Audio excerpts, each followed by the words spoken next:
Are you thinking about getting your real estate license in Vermont? Well, if so, you're in the right place because I'm going to walk you step by step on exactly how to get your real estate license.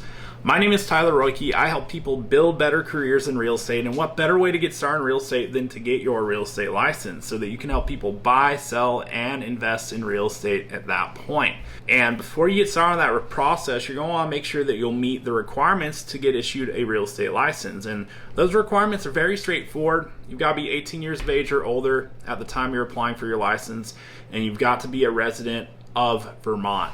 And so as long as you'll meet those requirements, you can move forward with step one, which is to enroll in a real estate school online. So you're going to need to complete 40 hours of approved Vermont pre-licensing education coursework with a course provider that fulfills those requirements. And if you need a place to get started with that, I'm going to pin a comment below with a course provider that does meet those requirements so that you can get started with that process. And as a thank you for watching the video, I'm going to make sure you get a very nice discount if you'd like to get started with that.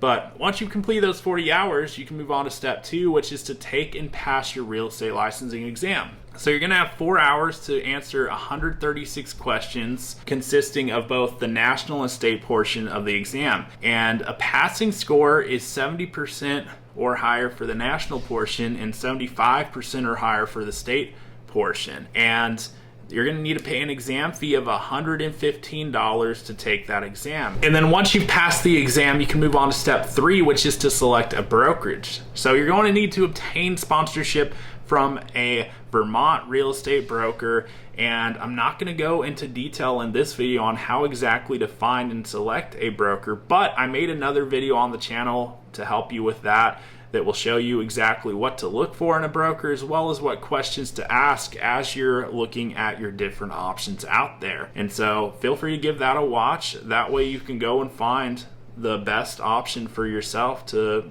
get off to the best possible start in the real estate business with your license. And once you've selected a brokerage, you can move on to step four, which is to apply for your Vermont salesperson license. So you're going to want to make sure you read all the instructions on the application and complete it thoroughly.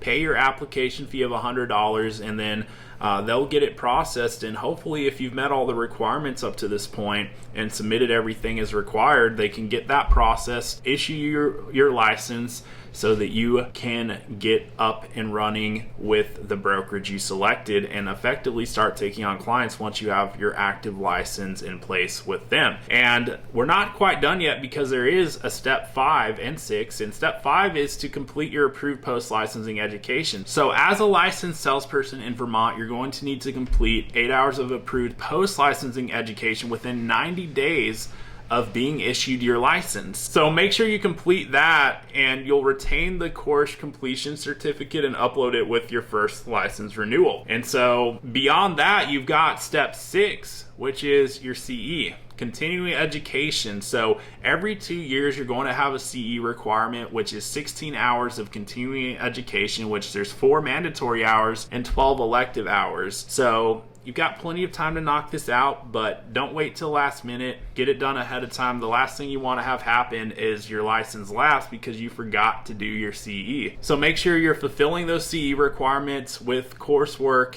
that counts towards those hours that you're required to have completed, and that's how you can effectively be able to renew your license at the different renewal periods. So now that you know exactly how to get your real estate license in Vermont, there's only one question that remains. Are you going to get after it? If so, hit that subscribe button so that I may continue to share more tips to help you on the journey ahead. And if you haven't done so already, be sure to check out the pinned comment below where I've included some links and resources to help you through the licensing process. And if you got value out of the video, you already know what to do. Hit the subscribe button, and I'll look forward to seeing you on the next video.